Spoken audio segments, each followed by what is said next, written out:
What's up, guys? Back again for another video. And again, I'm just going to continue on as we're going through the last topic. We're talking about time again. But I think for anyone who's actually watching, who's probably not a huge number of people, and that's fine with me. But I think what you'll notice is that everything that I'm saying is always angled at a different. It's angled at a different topic, but essentially it's the same thing. So what I'm saying repeatedly about all of the spiritual philosophies and all the religions, and you'll hear a lot of people saying this, is that actually much of them are really just saying one or two key points, because really when it comes to the question of truth in language and words and everything we're experiencing, there is only one truth. And it's fairly simple. But as it stands where we are now in time, in our evolution as a species with language and this sort of trajectory of our minds, we make things very complicated, very, very complicated.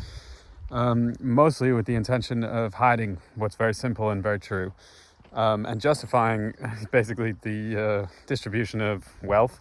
Although, fair enough, like people who do their job and work hard and get their money, that's fine. But what I'm saying is that there's nothing wrong with it, but there's a lot of secondary justification, there's a lot of conceptualization that goes around basically everything we do that way overcomplicates the nature of what we're actually experiencing and what we're here doing, and causes a lot of stupid crap, basically, that would lead anyone who's fairly intelligent to go and start looking into shit and reading books of people who are wise and saying, what the fuck is going on here? So with that said, you talk a bit about time, continue to talk about time. Someone mentioned this secondary line of facts, right? Basically the point, this is the third video about time, but if you look at all the videos about truth as well, you'll see that actually this is very much the same point, and this same point is what needs to be basically overall understood by everyone at this point. And this is the paradigm shift that we're going through, is this different understanding. Okay, so we have language, we have words, we have concepts, right? And we understand now, if you're watching, it's the first one you're ever watching, concepts are constructed by our minds. We exist in a field of information, right, as a single conscious point. Our body brain combination absorbs impressions of the present moment and ingrains them or retains them in some fashion in our memory, which then over time constructs what we call time, which is actually really the retention of a ton of experiences and impressions, which forms a mass and is assigned very complex levels of meaning. But all this happens unconsciously, as you would say. But the way that our science and philosophy, but mostly based on materialistic science, considers things is that basically anything that's considered as valid, as existing ontologically, is something that can be quantized, right? It has to be countable, it has to be measurable. That's what we use as our basis for our ontology, as in terms of things that exist. So, right, that's what Alfred North Whitehead called the fallacy of misplaced concreteness, where we collectively, and Alfred North Whitehead was like a guy from Cambridge. He wrote the Principia Mathematica. He was a philosopher and a mathematician, an extremely intelligent guy. But what his point was making was this, is that actually we have a massive logical fallacy in our thinking at this point, which is that we put the emphasis of truth on the concepts rather than on reality, right? So we actually consider things to be reality that are conceptual. It's like on the whole, right? This is, when I say we, I'm just talking about a dominant logic form. I'm talking about the way that there's the common logic, which we all sort of assume without saying is true, and that's based on our authority structure and our power structure. And basically that logic assumes the truth of concepts over reality. But then what is the underlying reality? And this is the discussion of what time really is, right? And the secondary line of facts, someone asked about that. To the person who actually asked, nice one, I would say read Henri Bergson, Henri Bergson, Henribergson. I'm just using his theories because he articulated it really well, and it's nice to throw in some sort of authority figure to describe things that I have experienced directly myself, which you can too, which everyone can, which is the whole point. That's what all religions share and all philosophies share, is that the point is that we can all do it, and there's no special people, there's no big magical thing that certain people can do that makes them more superior to anyone else in our conscious capacity, because at root core, the consciousness is one thing, right? There's one observing I, and I say I like EYE, not I as in self-identifier. There's one internal observer that we all share, which is featureless. It's basically qualityless, that does the observing of experience. As is the case, the more work you do to remove your attachment to concepts and ideas, the larger your field of reality becomes, because you're less involved in the mental observation. If you imagine that you have like a camera aspect of a lens, this is like the consciousness that's coming through us, right? You can focus that outside or inside. So the more energy that's spent in conceptualization, the more emphasis we put on the mental aspect of our experience, the less space there is for the observation of the actual experience as it goes on, the movement of time. So the key point here in all of what I'm saying is this. All the concepts, all the ideas, all the fucking things. And I say this as people who would come to something interested in reading philosophy. As I was. I've went to philosophy for answers to things that I had experienced through meditation and through sincerely trying to follow a spiritual path without looking to a guru or anything. I read Siddhartha, one book, and then I went on some sort of mission on my own in my 20s, or very early 20s, to meditate and to let go of all the stuff from society, because I felt I was being corrupted. I felt personally that I was acting wrongly, and I thought it was my attachment or my desire for things like being seen as popularity and sex and stuff like that. I felt I had done wrong, so I went to go and to see what right means, and in that experience I had some very, very unexplainable experiences based on the scientific worldview that I had grown up learning from my father, who is a physicist actually. So I come from that background, but through sheer incapacity to comprehend how things in experience were so far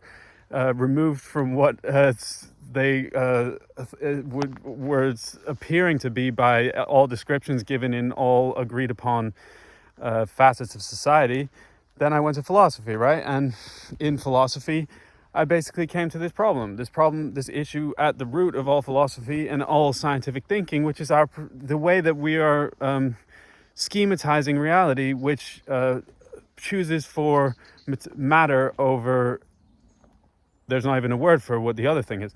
And that's what I'm trying to get across here, is there's a difference. There's the order of conscious experience is qualitative, right? And this is just a word. But what I'm saying is that the primary field of what we're actually experiencing, the primary driver behind all the events that occur that we experience, all the things in society, all the things on the planet, all of that is primarily driven by things which are non-quantifiable in the normal sense, right? Just think about this, for example, okay? As far as we see, and say in the natural world, everything is driven by feelings. By animals have the drive to protect children, the drive for hunger. All this is actually at the core.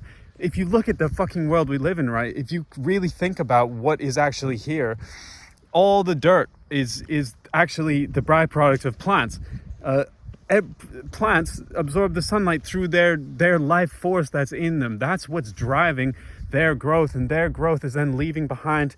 They're materializing the sunlight and the air and the water into into other forms of matter and starches and carbohydrates, and that forms the layer of soil that then serves as a basis for all the biological, what do you call it, the microbiological life, all the insects and everything. So what I'm getting across here is that we are coming from a scientific mind state trying to understand life, but you cannot understand life by using the methods of quantity, because quantity is only an abstraction that we create in the human mind in order to calculate very simple things, right? It's simple. I mean, of course, mathematics is fucking cool, and they all do very interesting things with maths.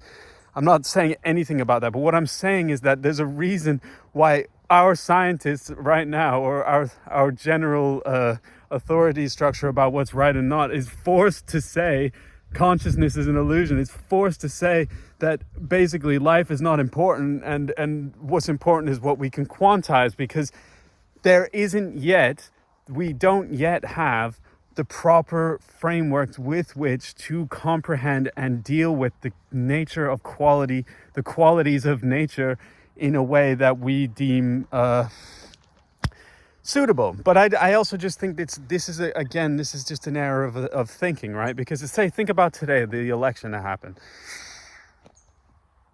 That the event of the election happening, what we're seeing here is the force of the emotions of all the people, every one of those conscious beings in them has their accumulated aspect of what they've observed about the world, and their extension of that into the future using their minds. Their energy, the feeling of their actual energy, is driving them to make decisions that collectively, when those decisions were made, will transform the trajectory of the whole planet, right? That's not something that you can quantify in a simple way that's going to give you any meaningful answers apart from, just fucking percentages and stuff. So where are we at? We're at 12 minutes. I'll leave that basically at that today, with the takeaway of this, guys. We are in a very interesting time in life, in the history of humanity. I think probably every present moment is very interesting, right? But right now, this is a particularly interesting time, and we're facing this transformation in consciousness. What I want to say to you is this. Yes, you probably are extremely intelligent, as is every other fucking human being. All the shit that anyone does that makes them seem superior, make you think they're superior, or make you feel superior, is a fucking illusion. The basic necessity for intelligence is just concentration, right? What people do, how they spend their time, if they spend times in ways they've gotten them more money and you don't, so you think that it forms some hierarchy, that's all totally illusory. All divisions are illusions. We all are one single, at least at our core, we are a single. There's one consciousness, and it's available to all of us. All the other little stuff is just literally the accumulated effects of all the experiences we've had, which is a beautiful thing in itself. But what I'm saying is that, simply put, everything that we think we know about the truth and what things are and what they're not, for the most part, no, there's a lot of simple theories that are interesting. But on the grand scale, when there's all this idea of having a grand theory of everything and all this stuff, all that it's not nonsense, but we are totally, absolutely oblivious to really how complex things are. And we are just at the start of the process of being able to really to build the intellectual practices and structures that will allow us to really have a lot more intelligence within us. But it's also this thing of intelligence it's not the information that you retain. It's literally the amount of reality that you're able to perceive in any given moment. If you're surrounded by 10 people and you want to judge their intelligence, it's about the ability of that person to actually comprehend and see accurately what's happened. And again, we're back to accuracy. So it's a full circle back to the first one about the problem with truth, which is that really, when it comes down to it, the most important thing is your accuracy of your comprehension of this present moment, which again is why it's very important. It's not important, but it's very useful to do spiritual practices, and that's really what their purpose is for. And starting from that point, there's many interesting doors that will open up to your your vision or your understanding of what reality really is, because the more that you allow yourself to observe what's actually going on within your body and energetically and stuff like that, you will begin to see and experience pretty extraordinary things based on our present understanding of reality, which, as I'm saying, is a total basically farce. So that's the one for today, my friends. Give it a like and follow, subscribe and all that shit if you want to see more. Have a great day.